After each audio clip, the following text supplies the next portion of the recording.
दूर एक शानदार राज्य था जिसका नाम था नूरिस्तान। वहां के लोग बहुत खुश थे क्योंकि हर साल वहां एक खास दिन मनाया जाता था, जादुई रात। उस दिन हर बच्चा एक इच्छा मांगता और वो इच्छा पूरी हो जाती। लेकिन इस बार एक बड़ा मसला हो गया। शाही महल के तहखाने में रखा कांच का जूता, जो कि जादुई दरवाजे को खोलने की चाबी था, अचानक गायब हो गया। राजा के चेहरे पर चिंता छा गई और पूरे महल में ऐलान हो गया, जो भी कांच का जूता वापस लाएगा उसे हमारे राज्य का सबसे बड़ा इनाम दिया जाएगा। दूसरी ओर गांव की एक समझदार और हुनरमंद लड़की कृष्मा, जो दिन में दरी बुनती और रात में कहानियां पढ़ती थी, ये ऐलान सुनते ही चौंक गई। ये मौका है, मैं जरूर जाऊंगी, कृष्मा ने फैसला किया। उसकी दादी ने उसे एक पुराना जादुई नक्शा दिया जो सिर्फ नेक दिल लोगों को दिखाई देता था। नक्शे पर लिखा था, जूता छिपा है 3 मुसीबतों के पीछे, जहां झूठ बोलने वाले हार जाते हैं और सच बोलने वाले जीतते हैं। कृष्मा ने अपनी गठरी बांधी और चल पड़ी। कुछ ही देर में उसे एक बोलता हुआ कबूतर मिला जिसका नाम था पिंकी।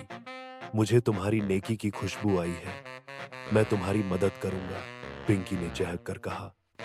कृष्मा और पिंकी दोनों चल पड़े और पहुंचे डरावनी चट्टानों की घाटी में, जहां 2 चौकीदार जिन, बोनगा और बोनजो, दरवाजा रोके खड़े थे। अगर अंदर जाना है तो सच सच बताओ, तुमने आज क्या चुराया? कृष्मा ने शर्मिंदा होकर कहा, मैंने दादी की चॉकलेट चुराई थी, फिर माफी मांगी और वापस कर दी। चौकीदार जिन हौस पड़े। वाह, पहली बार किसी ने सच बोला। गुजर जाओ। कृष्मा जब अगली घाटी में पहुंची तो सामने था एक डरावना किला जिस पर लिखा था, यहां हंसी मना है। यह था जादूगर ब्लैटन का किला, जिसने कांच का जूता चुराकर कैद कर रखा था ताकि कोई बच्चा जादुई रात में खुशी न मना सके। कृष्मा ने किले के दरवाजे पर दस्तक दी। कौन है? जादूगर की कड़कती आवाज गूंजी।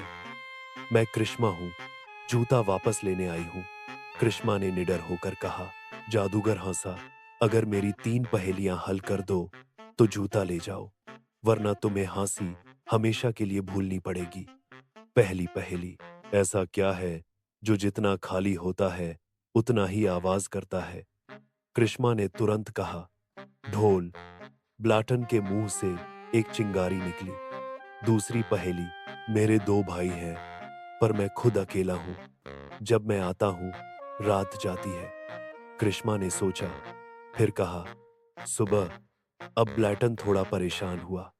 तीसरी पहेली, जिसके पास सब कुछ हो फिर भी सबका मोहताज हो, वो क्या है? कृष्मा ने मुस्कुराकर कहा, दिल, क्योंकि दिल के बिना कोई खुशी पूरी नहीं होती। ब्लैटन जोर से चिल्लाया, नहीं, तुम जीत गई। कांच का जूता एक चमकते हुए गुब्बारे में बंद था।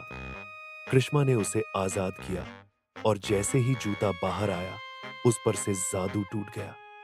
महल के सब दरवाजे खुद ब खुद खुल गए और जादुई रोशनी पूरे देश में फैल गई।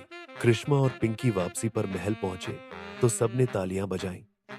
राजा ने कहा, आज से कृष्मा हमारे राज्य की सरकारी रक्षक है और जादुई रात की मंत्री भी। कृष्मा ने बच्चों को इकट्ठा किया और कहा, मुझे जादू या ताकत ने नहीं जिताया, बल्कि सच बोलने ने। उस दिन के बाद नूरिस्तान में एक नया कानून बना, जो बच्चा सच बोलेगा वो जादुई क्लब का हिस्सा बनेगा। रात को जादुई रात का जश्न मनाया गया। कृष्मा के लिए खास सिंहासन बनाया गया और पिंकी को जादुई कबूतर का ताज पहनाया गया। का